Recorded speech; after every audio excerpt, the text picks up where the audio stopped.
Good day, everyone, and welcome to our training and webinar on a very important topic, being that we're right in the midst of the holiday season.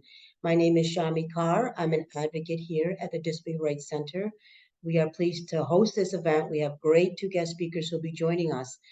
Before I do introductions, I want to just go over a couple of things. One is that we want to make sure you know who we are. We are the Disability Rights Center of the Virgin Islands. We have two offices. We have the main office in St. Croix and our satellite office out of St. Thomas. I want to welcome everybody in the territory that is joining us today. I do believe we'll have a few more, so we're going to keep going. In terms of just some of the housekeeping, we'll do Q&A at the end. So please save your questions, write them down. You can put them in the chat. We will address them at the end. We'll leave some time. We're also going to do an evaluation. It's good for us for funding reasons, but it's also good so that we get feedback if there's other topics that you are interested in hearing from us. Last thing I want to mention is that in terms of DRCVI, we work with people with every kind of disability. We work with mental health disabilities. We work with medical, we work with physical, and many of times people know us that we work with people with permanent types of disabilities. In this situation, we thought it would also be helpful to address sometimes what's called seasonal, we call holiday blues, and sometimes people have disabilities that are more episodic or circumstantial. So we wanted to go ahead and make sure that we address that during the holidays. And it's not just Christmas, there's other holidays, other cultures that celebrate throughout December. So this is why we wanted to have this event. We also will have a radio show with another doctor. We were so lucky to get so many great therapists to join us on such an important topic today. So without further ado, I want to go ahead and Dr. Ambrose is going to start us off. Each presenter will speak for about 15-20 minutes. Again, if you have questions, write them down, put them in the chat, or save them to the end. Dr. Ambrose, without further ado, welcome. Good morning, everyone. Thank you for coming and being a part of such I think, a wonderful, needed forum on a much needed topic. Every year this topic comes around, and I think many of us are affected just by this whole idea of holiday blues. A little quick introduction. My name is Dr. Ambrose. I'm a licensed psychologist here in the Virgin Islands, and also the wonderful state of Washington. I do a number of things here in the territory. I do therapy, which I think most psychologists are known for doing that, psychological testing, and a few other things. I work in several places. Today I'm here on behalf of Synergy Fitness and Wellness Center that's over in Red Hook, and they offer a range of services over there. But today I'm here to talk to you about the whole idea of holiday blues. That's what I hear it being referred to as. Some people call it seasonal depression. It's all within the same sort of realm. I like the word holiday blues because I like Christmas music. And every time I think of that Christmas or that holiday song. I'll have a blue Christmas without you, the whole lot of blue and having blue being associated with sadness. I am wearing blue today. I'm not sad. I should say that. But I just am fascinated by this idea of the holiday blues. So what are holiday blues? Holiday blues are temporary feelings of anxiety or depression during the holidays that tend to be associated with extra stress, unrealistic expectations, or memories that accompany the season. Extra stress, unrealistic expectations, sentimental memories, all of this can be some sort of catalyst for the holiday blues. Most people think of the holidays as a time of getting together, a time of fun. I mean, even just here in the territory, there's so many events going. This week is an overload of events. But for many others, it's not a time of fun. For many others, people feel sad. People feel super anxious during that time. And many of these people can be at risk for feelings of loneliness, sadness, fatigue, tension, a sense of loss.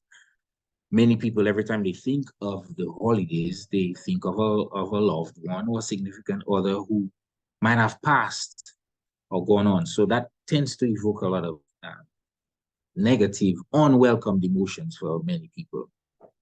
So some triggers for the holiday blues. Many seasonal factors can affect the holiday blues. Less sunlight.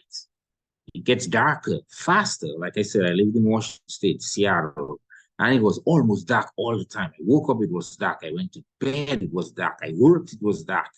That tends to take a toll on moods and neurochemical levels. This whole idea of serotonin being super low as less sunlight. Serotonin is a feel-good hormone. It regulates how we feel. Sunlight triggers a lot of that. So decreased sunlight would mean more sadness, more anxiety, etc. Changes in your diet or routine. Prime examples, Christmas time or the holiday season, we consume a lot. There's food everywhere. Food is often in abundance. If you eat too much or you drink too much or you just consume too much, that tends to trigger some mood. After a big, heavy meal, one wants to sit and go run or take a walk. You just want to curl up in your bed and go sleep. Over-commercialization, high prices, everything is on sale. People want to buy.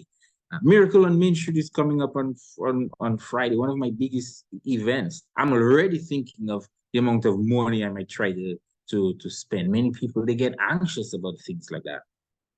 Inability to be with friends, that's another big trigger. Some people are outside of where their family members or loved ones live. It's very difficult to fly or to be with them during that time. That can trigger some sort of sadness. All these are just some of the major triggers. Of course, there are more, but these are some of the common ones. And interesting statistics. I'm not going to jump into so many statistics. That's my passion. I love numbers as it relates to research.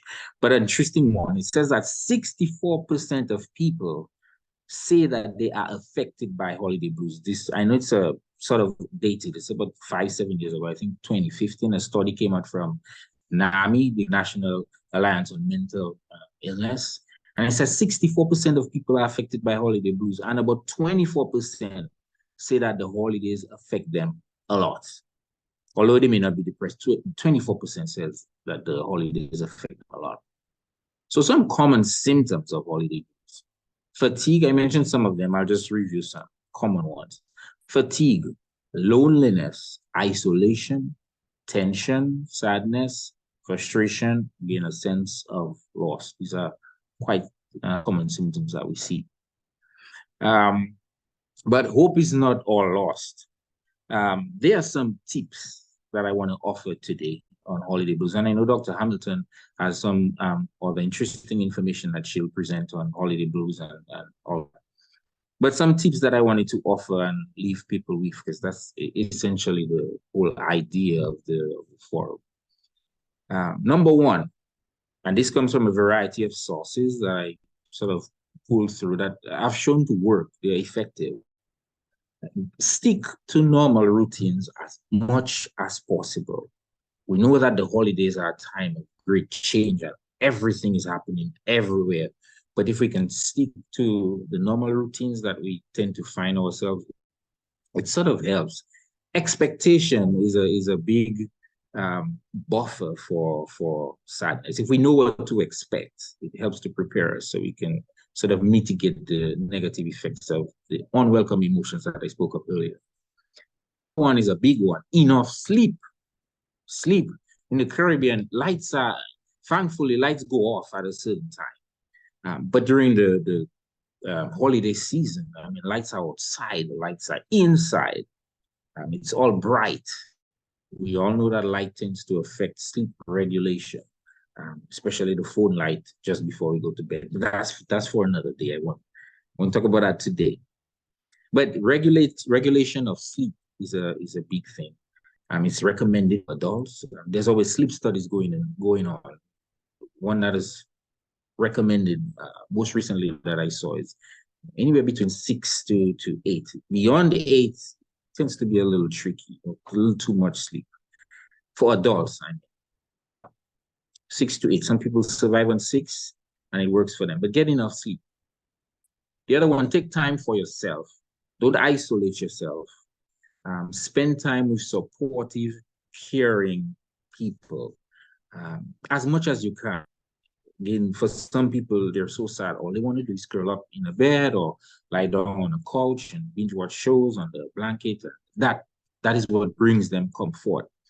But if you find yourself wanting to get into that self-isolation zone, I challenge you to spend time with people, supportive people, caring people, that is.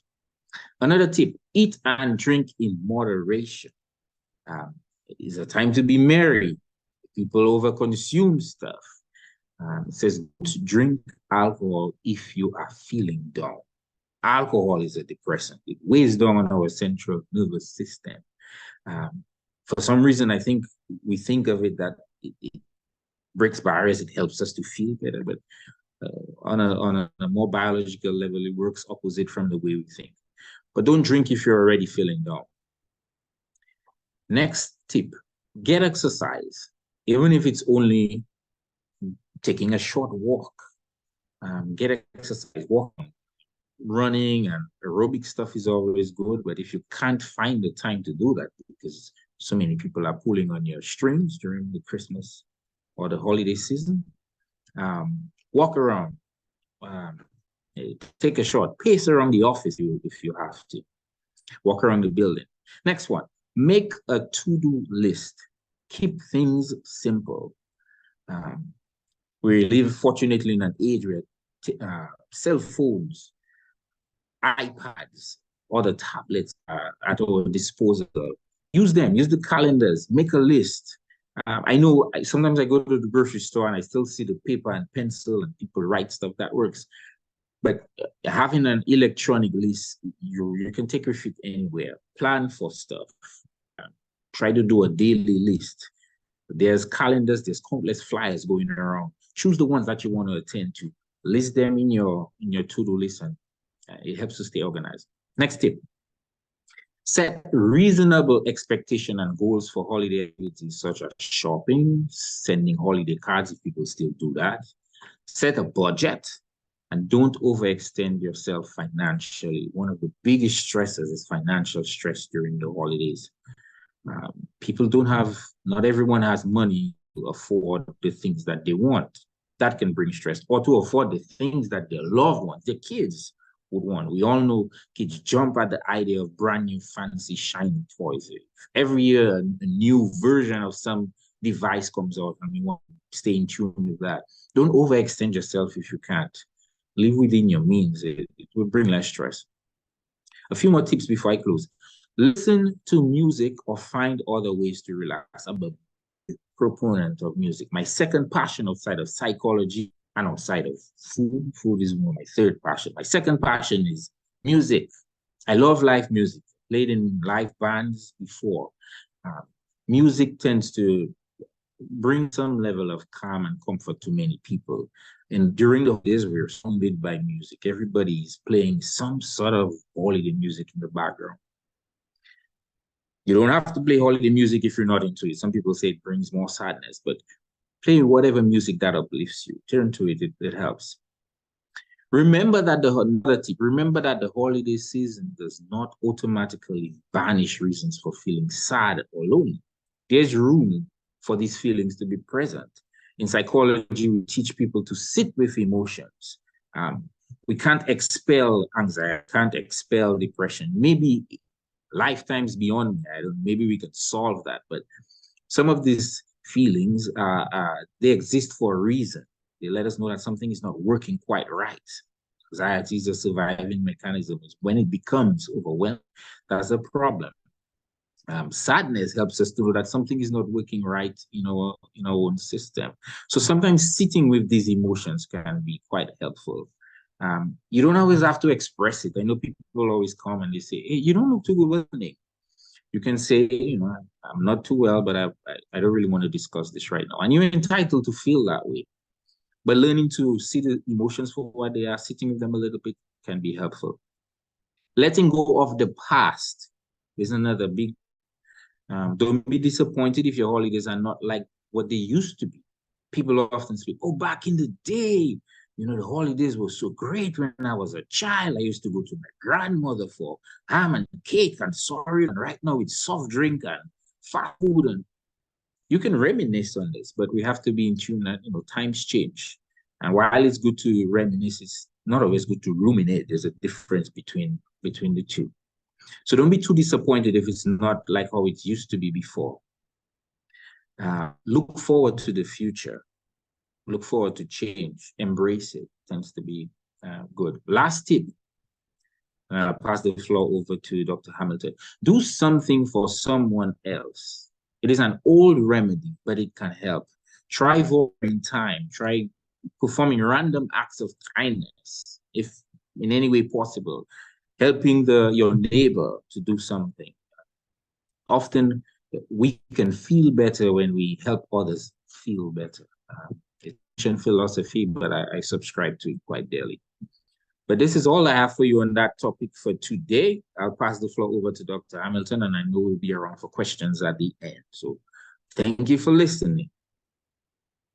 Thank you, Dr. Ambrose, so much. And very pragmatic and very to the point information that lets people know 1, 2, 3, 4, 5, what to do and what not to do. So thank you, just very helpful tips. So thank you so much. Dr. Hamilton, feel free to start. Thank you.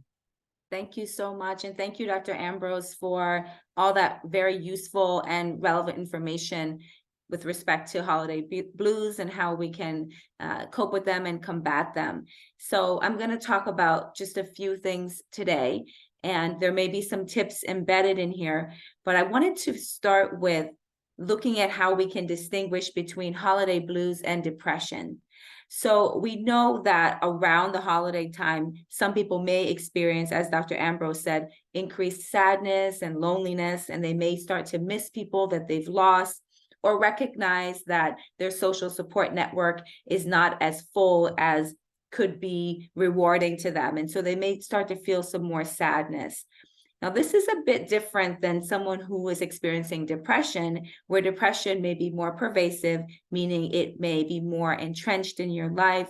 It may last longer. It may have existed even before the holidays come, and then it may not remediate, or it may not leave soon after the holidays are over. And so depression tends to be more long lasting, and it can impair our functioning, where holiday blues make us feel sad, sort of wistful, and maybe grieving in that space. But depression often will be much more deeper and can affect our functioning. With depression, we may find ourselves feeling worthless, which may not necessarily be a part of holiday blues, and we may experience feelings such as guilt or shame. We can even have thoughts of suicide, or we might see increased alcohol and other drug use, as Dr. Ambrose mentioned, because we're trying to battle those feelings of depression that are quite uncomfortable. So if we're experiencing holiday blues or depression, it's important for us to get the support that we need, or do some of the tips that we've heard about today that can help us feel better during that period of time. You can also reach out to a therapist. Some of us know ourselves pretty well, and as we look toward the holidays, we can imagine that we may experience holiday blues, or we may find ourselves depressed, depending on what our circumstances look like. And it's okay to plan ahead. It's okay to plan ahead to see a therapist and maintain that support throughout the holidays, and as long as it's useful. So we don't have to imagine going into the holidays by ourselves. We can cultivate support. But if we're caught off guard, or find ourselves in a difficult or uncomfortable situation, we're having thoughts that are really distressing or disturbing, we can call 988, Suicide and Crisis Lifeline. And there are various other helplines and support lines that we can call if we needed someone to talk to, and it's fine to use those. So one of the stressors during the holiday that can lead to holiday blues is preparing to deal with family during the holiday. And one of the big ideas I'd like to get across to you today is there is nothing wrong with taking care of yourself.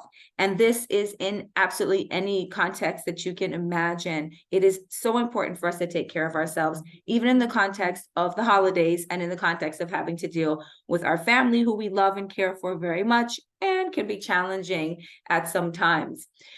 Many of us have either been socialized, or we just happen to experience guilt or shame over taking care of ourselves when we see that someone else has a different idea of what they want from us.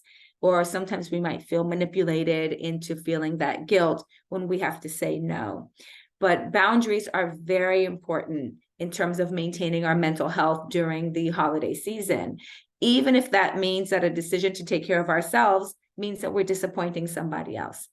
When we set boundaries that support ourselves, it allows us to act from a place that is genuine, from a place that is authentic, and it also helps us to maintain our sense of health and well-being. So boundaries during the holiday season may look like who you visit, when you visit, and how long you stay there. So we may not be able to take every invitation that is given to us, because if we do accept every invitation, we may end up feeling burnt out, or we end up feeling overwhelmed. So boundaries during the holiday season looks like I can go to this party or this event, but I can't go to that one. They also look like how we can contribute. We may say, I can cook this, but I can't cook those 3 other dishes. I can host, but I'm not going to be able to contribute by cooking this year. It may look like I can visit, but only for a short period of time. It may look like I can provide some sort of food for the meal, but I'm going to have to order that. I can't cook it myself. It can also look like, as Dr. Ambrose talked about, how much we buy and the types of things we purchase for others. We've got to be thoughtful around the fact that when we overspend, it ends up creating anxiety and stress for ourselves, where our budgets may not be able to afford that. So we want to be thoughtful about whether we can buy gifts, for whom, and what that may look like. And all of those are boundaries, and they're all in the service of ourselves, and that's okay.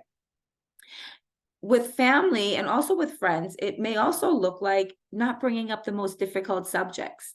Most of the time, we can predict those arguments, or we can predict where we may disagree with someone else in our family or a friend on a topic. And we can choose, I'm not going to bring up a difficult subject during the holidays because I don't need that stress in addition to everything else that's going on. This may not be the time to do that. Let's just keep it light right now. And we can plan for what we expect. So if you expect a certain relative to be present, or you expect certain circumstances, then we may put a plan in place that helps us be able to navigate it a bit easier. Some stress comes from being alone on holidays. So some people experience the holiday blues because they don't have a strong social support network. And our perceived sense of social support is very important to us all year round, and it seems like it's magnified during the holidays. In fact, I remember reading some research around the idea that if we don't believe we have a good enough support network, it's just as bad on our health as smoking 15 cigarettes a day. And so this idea of loneliness being something that is real and important in terms of how it affects our health is real. It's documentable. It's documented, the impact of loneliness and poor social support networks on our sense of health and well-being. So if we're alone on the holidays, we may experience more holiday blues, or we may experience even depression. Some of us are fine with being alone. So it's really about who you are as an individual and what's happening with your mind and your body at this time. One of the things that we can do is plan ahead if we're going to be alone for the holidays. You can plan ahead either with others, because maybe we don't have family in the area or a strong friend group. We can plan volunteer activities. We can plan to wrap our own presents, stuff our own stockings, decorate our own houses, and give ourselves what we want. And that is absolutely fine. I believe in many ways we've been socialized to believe that if we don't have a large gathering of family or friends around us, then it means something about our worth. But it does not mean anything about our worth. It might mean that we have moved recently, and so we haven't had the chance to form major connections or tight connections yet. Or maybe we've had a small family, and our family is so small, and we've had members die or move on or move to other places. And so we're there because we just don't have that large family. It could mean that we have social anxiety. Someone may have social anxiety, and so they're not getting out there, and they're not meeting someone, and they're not opening their network such that they have lots of invitations during holiday times. And it also can mean that we prefer a smaller network. Many of us prefer to have one or two close friends and don't cultivate larger networks because we don't need them generally, but during the holidays, it limits our social options. So the idea of us being alone on the holidays or having less on our social calendars doesn't mean that we are worthless. It doesn't mean we have poor worth. It can mean other things. And we have to challenge that idea that during the holidays, it means something different than during the regular year. Okay, so I offer that to you. We can take some steps in that case that we have a smaller social network and we want to be more social during the holidays. We can plan ahead. We can take a step and invite people over. We can bake cookies or bake treats and take it over to people's houses, just to make those social connections. And we can definitely monitor our thinking. For example, some people will say things like, I am going to be alone this Christmas. And I would challenge them, why? Why are you going to be alone this Christmas? Are you sure you're going to be alone this Christmas? Do you want to be alone this Christmas? Is there something you can do to not be alone this Christmas? So sort of forecasting that I am going to be alone this Christmas without recognizing that I can also make a decision about what I am going to do this Christmas. Maybe instead of staying home, I'm going to go visit my sister who lives somewhere else so that I am able to be with family or friends. So does it have to be the way that I am thinking that it is or that it will be? Are there things I can do to change that? We can also work on expanding our social networks, and we can do this throughout the year if we find ourselves during the holiday time feeling lonely, alone, and experiencing the holiday blues. We can work during the year to expand our social network, deepen relationships with coworkers and acquaintances that maybe we feel their energy and we say, this is someone that I'd like to deepen a relationship with, or start to invite them places. We can join churches, volunteer, take up hobbies, and this also provides us the opportunity to expand that social network, which increases the likelihood that we'll have those connections during holiday times and other times when we may typically feel isolated. I always say same place, same time. If we show up at the same place, same time, we may find other people showing up at the same place, same time. And those routines can help us become familiar with people that typically we would see only maybe in passing. And we can also work to challenge our social anxiety by getting help. Or if we feel like we're able to challenge social anxiety on our own, then we can take some of those steps as well. So I would say, and I'm almost done here, the plan ahead for holidays. If holidays are stressful, take more time to plan more slowly. Some people experience holiday blues because they end up feeling quite overwhelmed. When my son was growing up, I'd always say, I want my presents ordered, if I'm ordering them, by Thanksgiving. If they're ordered by Thanksgiving, I know they're going to be here for Christmas, and that takes a lot of stress off of me in terms of wondering if they're going to come in. So we may take some time ahead of time to plan so that things are a little bit less stressful and not crunched into a small space of time. And depending on how important the holiday is to us, we may decide to take time off instead of fitting everything into a small space, because we really want to plan for this and I don't want to fit it into time that I don't really have. I'd like to just touch before we go on managing grief during the holidays. Some people experience holiday blues and sometimes depression because they are connecting that holiday with people who have passed on that they loved very much, who are not with them at the time of those holidays. I would think about trying to remove as much as we can preconceived ideas about how you're going to feel.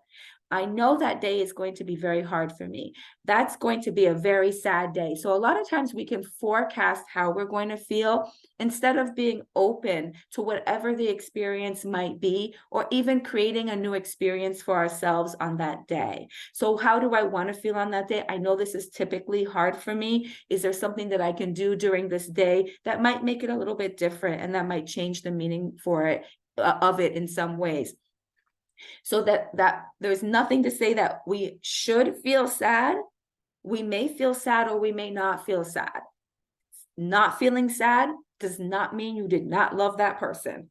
And that, again, is one of these misconceptions that we have, that in order for me to love someone, I have to stay in a place of painful grief. And that doesn't necessarily mean that. We can love people and still be healthy, because healthy bodies and healthy minds tend to move on and move into healthy spaces. So it's a great thing that we're healing and feeling better. Some of us, though, don't want to leave our loved ones behind in the holidays. We can include them in our rituals. So, for example, we can get them a gift. I remember my father died 3 years ago, October, and I loved Christmas because he just seemed to get so much joy out of it. So I still love Christmas, and we'd have a big thing, the grand opening of the gifts, and he'd come over and do that. So we had our little ritual. So the anniversary, the first Christmas would have been 2 months after he died. I got him a gift. I got him Obama's memoir, and I read it. That was one of the things that I did to include my father in my holiday celebration. Was, there is his picture, there's your picture, Daddy. I'm going to start reading this book to you as a tribute to you. So we can include our relatives in our rituals. We can visit them at the graveyard. We can tell them all about your holidays, and we can execute rituals that our loved ones like. So we can give ourselves permission to have a different experience around grief and the holidays. We definitely want to watch, as Dr. Ambrose said, our alcohol and drug use, whether we're using it to help us manage the grief, or we're using it for other purposes, either prior to the holidays or just for holiday blues or whatever. Many substances make us feel better temporarily, but they have the opposite effect and make us feel worse when they wear off. And so we want to watch alcohol and any other substance use during the holidays and at other times as well during the year. So I thank you guys so much for hearing my brief presentation. Thank you, Dr. Hamilton, very much. It's very obvious you two coordinated, because you had very different information that was so helpful, between tips, between a little bit of background, even a little bit of personal. So thank you both for that. And we have plenty of time for questions and answers. I'm going to open up to the audience. I've got a set of questions, but I want to open up to the audience. And don't be shy. We've got two experts who are we're knee deep in the holidays. So please ask your questions.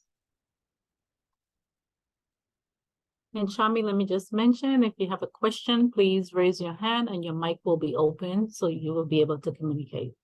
Thanks. If you'd rather put it in the chat, that's an option as well.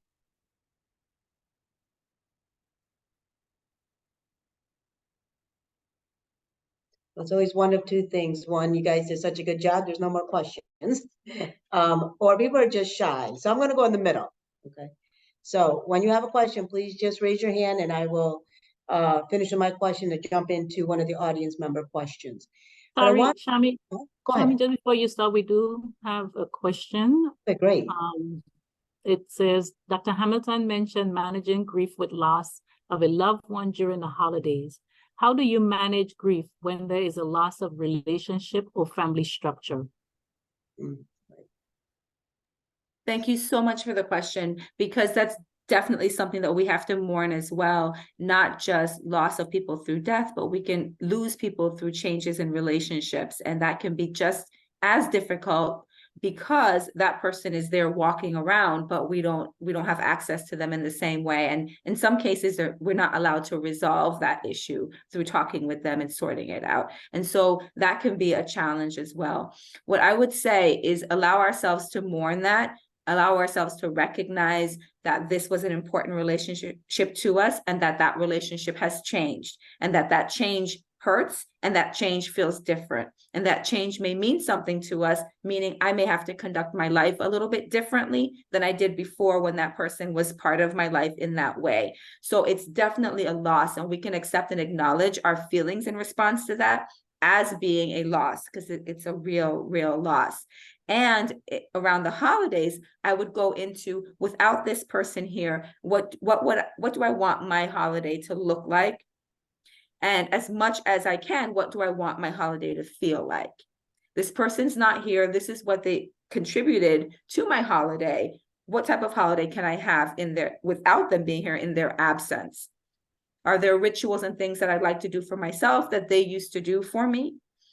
Can I create new rituals in ways that I want to live my life without them being there? So I think that would be the best way to approach it, would be to recognize the loss, acknowledge those hard feelings that comes with that. And it's okay to mourn that. It's really okay to mourn those feelings of loss of relationships, as much as it is okay to mourn the loss of people through other circumstances. I hope this answers your question.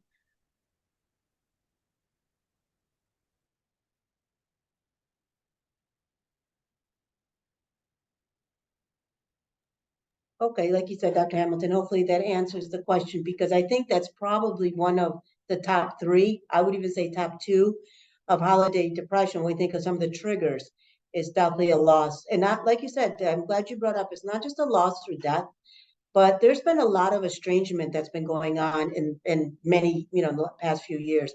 And so we know families who are estranged from their parents, who are estranged from their children. And I don't know if you guys could maybe speak to that, adding on to the question that the person asked, was the estrangement and what you guys have seen during the holidays, and some tips.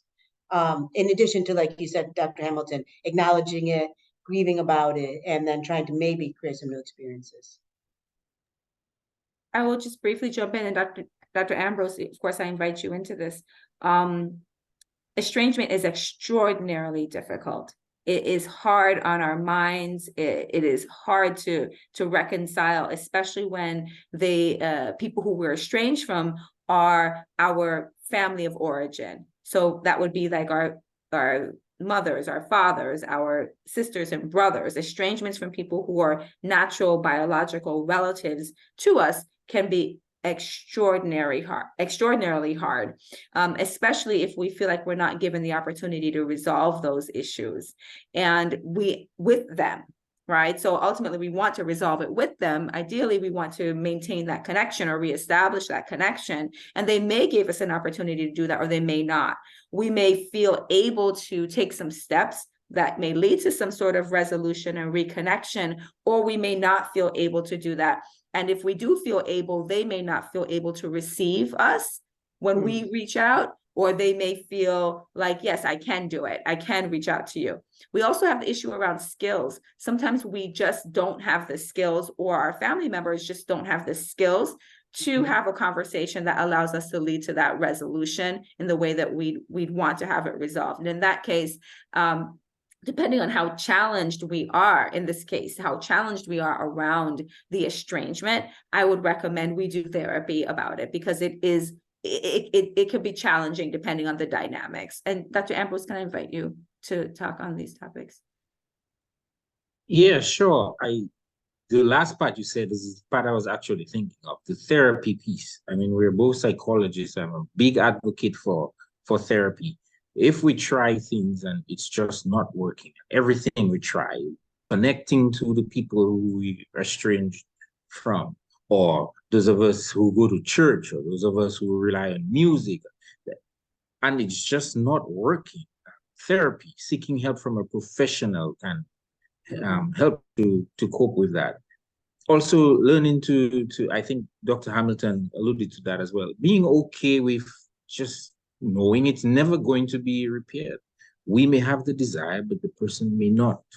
And we have to come to terms with that. Therapy is a good way to help us to come to terms with that. Being okay with just giving it our best shot. At the end of the day, we can only do but, so much but try. And then leaving it at that. I know it's easier said than done, but again, if it's to the point where our own efforts are still not enough, seeking help from a professional can be helpful. Wow, that's, All right. Oh, you have another sorry. question? Yes. Great. Okay. Go ahead, Fred. What are some resources or support groups that an individual can access during the holidays if they need help in the United States Virgin Islands?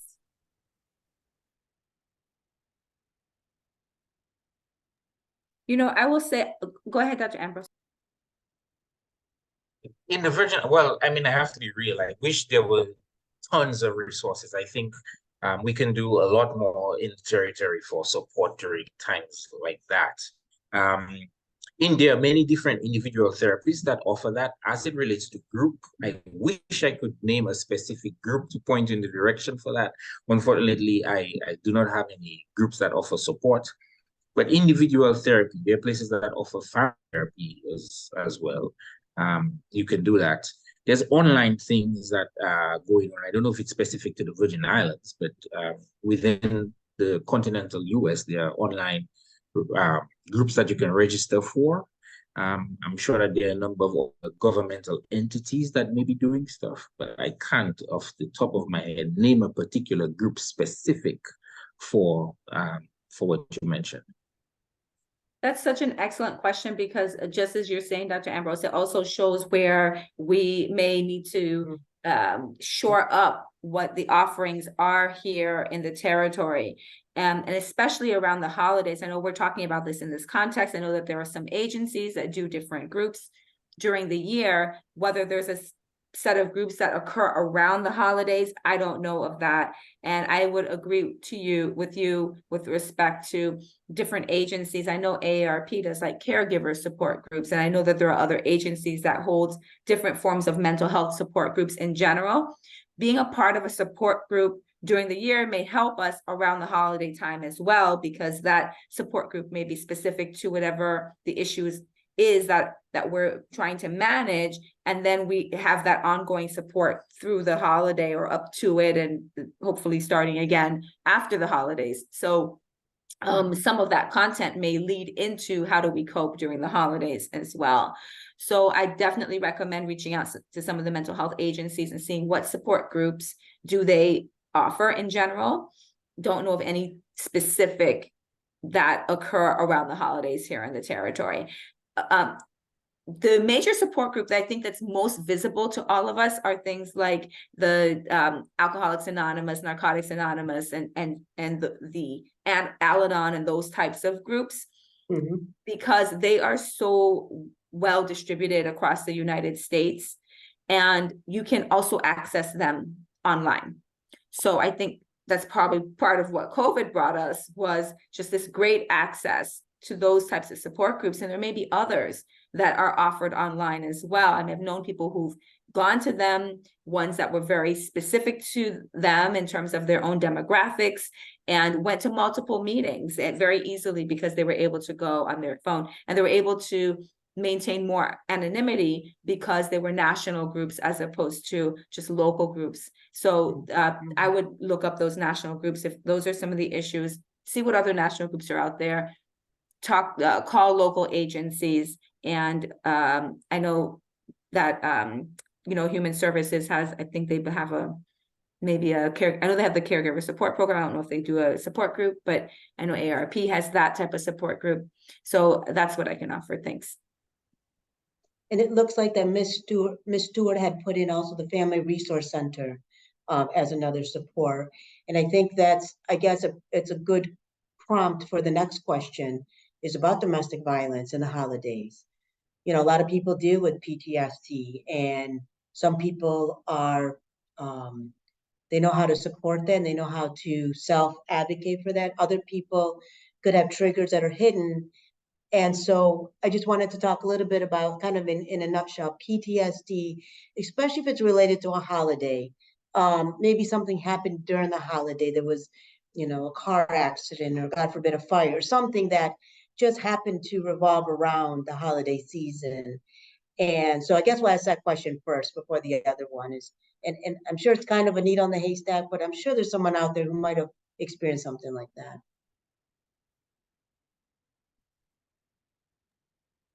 Chances are there are, because there is a lot of trauma that goes on. And the other day I was thinking about how much anxiety is kind of a code word for trauma. Oh, we have anxiety. Well, what happened to you? So the fact that is the case, is highly likely that there was something traumatic that has happened to many people close to the holiday season. And perhaps the holiday season then comes with this very mixed experience. Everyone's supposed to be joyful, that whole should, we should be happy. I should be feeling differently, but this is how this this is impacting me. So it's important for us to look at what's happening with us as opposed to what we think we should be feeling, so that we can take care of what's happening with us. And so I can imagine that if we are struggling with anxiety or post-traumatic stress disorder, then the holidays may come with additional triggers because there's more pressure around getting things done, getting them done really quickly. There's a lot of stimulation. There may be a lot of more noise. There may be a lot more lights. There's a lot more people. We're here, so we don't experience as much crowded malls and those types of things, but we do have traffic, that can intensify our feelings of anxiety. And so we want to lean back into self-care. And what does my body need during this time of year? Where are the limits of my body? Where is it telling me no more, I can't take that? And being able to respect that as opposed to leaning into what we think we should be able to do. So that's what I'd offer. What do you think, Dr. Ambrose? I would agree with every single thing that you say. And just like I said before, I'll beat the horse, I'll keep saying it. I'm advocating again for professional services. If we're faced with something like PTSD, a pretty significant mental health disorder, post-traumatic stress disorder, is not to be taken lightly. If we've tried different things to try to quell some of the unwelcome emotions and thoughts and all of that come with such a significant disorder, and it's just not working. If we turn to family members, but that's not sufficient. If we turn to other facets of society or faith network, or just people in general, and it's just not working, seek professional help. I'm advocating for that strongly. Treatment tends to work if you take it seriously. Individual therapy can help, and it doesn't have to be permanent. Sometimes people think of, oh, I'm going to be this kind of long-term patient, I'm going to be seeing a therapist for a year, 2 years. It doesn't have to be that long. Healing looks differently for different people. Treatment looks differently for different people. Find a therapist and at least give it a try. You might be surprised what you find. But if you have been formally diagnosed with PTSD and you've never had treatment, I urge you to get professional help to try to help with that. And thank you, because I'd like to add to that a little bit too, around the issue of medication use.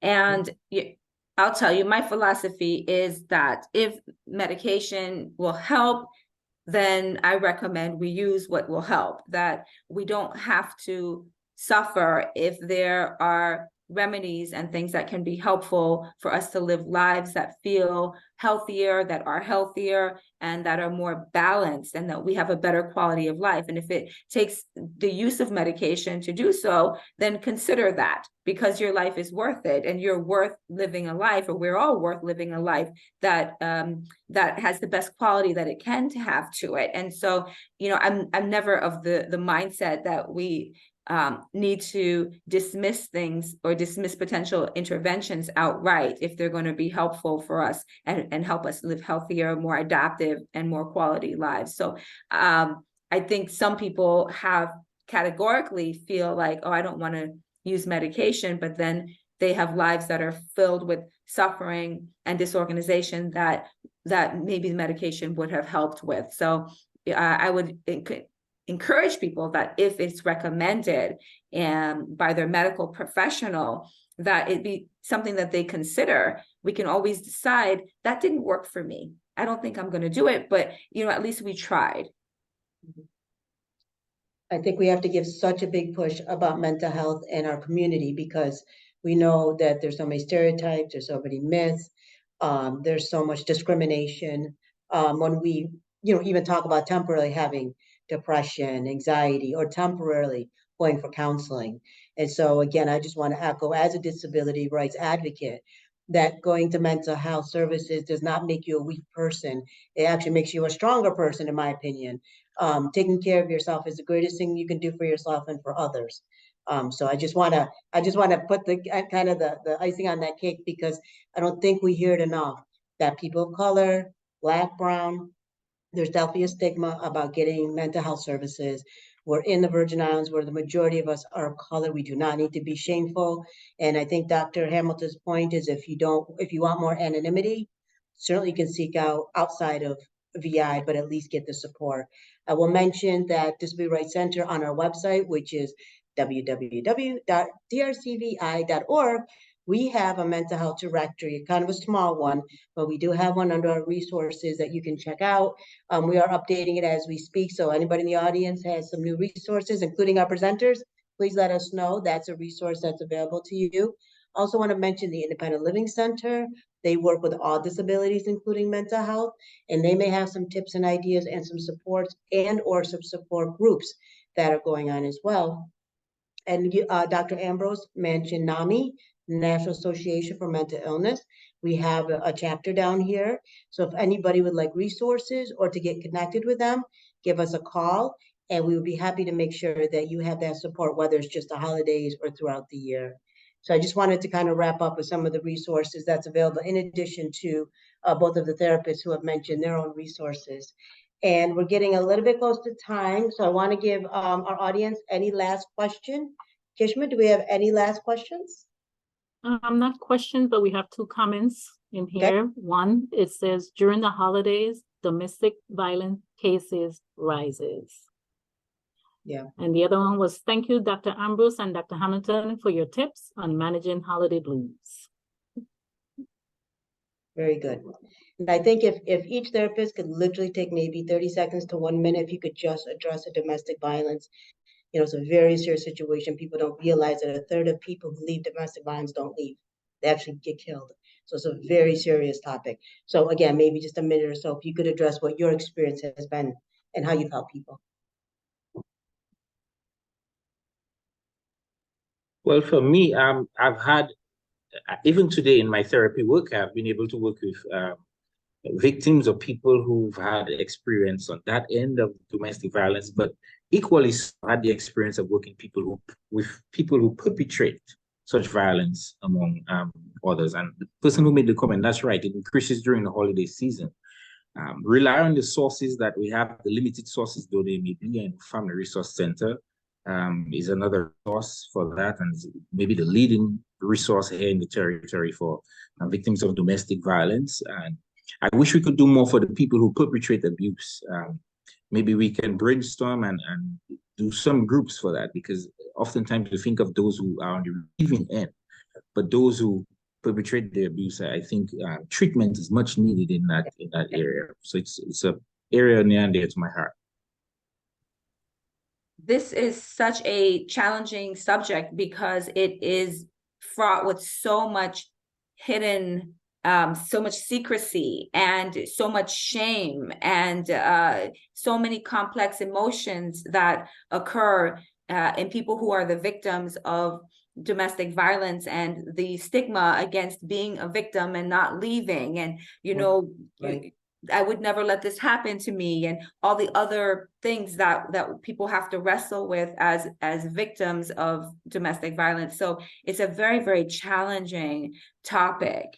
It can be very difficult for people in situations of domestic violence to leave them. And so I think that that's one of the most important things that we need to recognize, so that we're not further stigmatizing and judging people who are doing their best to survive a situation and to figure out, why is this so difficult for me to leave this situation.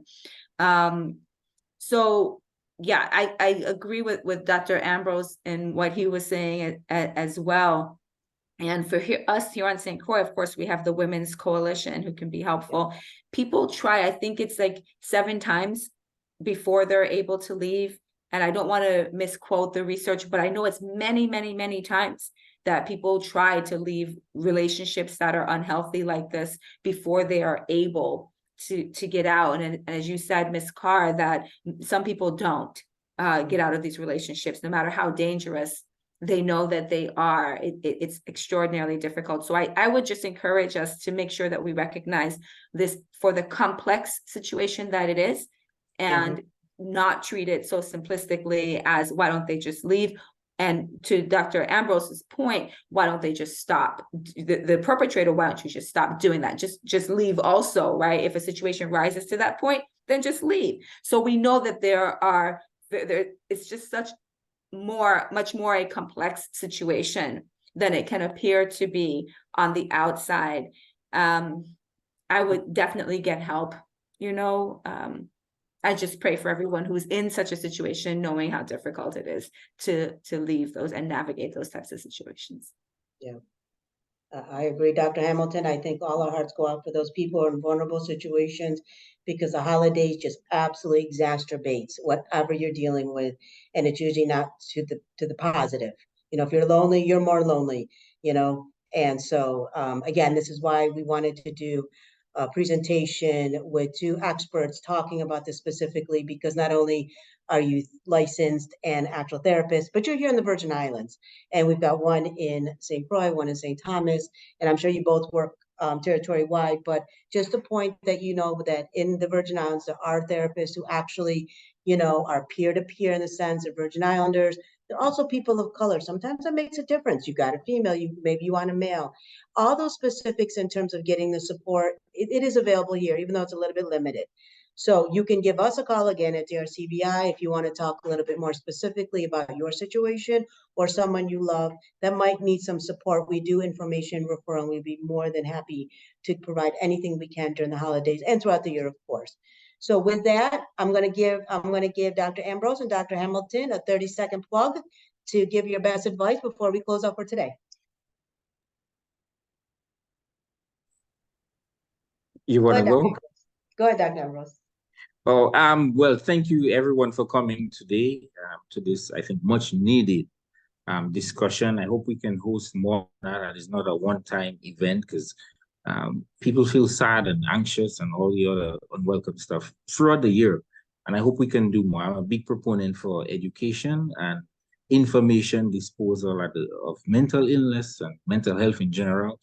I hope we can do some more of that, and even inpatient things in the community. I hope we can get support from the greater powers that be to do that, because mental illness is real and it's here to stay. It's not going away. So I think we can do some more. So thank you everyone for coming. Much appreciate the opportunity to be a part of such an endeavor. Thank you. Thank you, Dr. Ambrose. Dr. Hamilton? Thank you all so much for having me. What I would leave people with today would be unapologetically take care of you. Set your boundaries. Notice what your body wants, what your mind needs. Find the resources that can help you. Keep asking for what it is that you need, but unapologetically take care of yourselves. And I think there's many sayings that refer to the fact if you can't take care of yourself, you can't take care of others. And most importantly, during the holidays, we want, if we have family and friends, we want to be around. It's so much better if we have support. And like Dr. Hamilton said, listen to yourself, listen to your body. And with that, we just want to thank again Dr. Ambrose, Dr. Hamilton, for so much information. We had a quick Q&A, but it didn't turn out too quick. It was a very good, extensive Q&A, because these are specific questions that people are dealing with, whether it's on a daily basis or as a seasonal level. Okay, when we deal with depression. So with that, we wish everybody a very good holiday season. Stay strong, stay safe, stay blessed. Also, please reach out if any of us can help you during this time, whether it's for yourself or your loved ones. And this will be put on our YouTube channel and other social media. So if you'd like to let your people know about this presentation, we will get that out and we will make sure that everybody has access. We thank you again for your time. I know everybody's time is very precious, especially during the holidays. So thank you again. And again, stay blessed during this holiday season and be looking for some more mental health online forums coming in the new year as well. So thank you all again very much.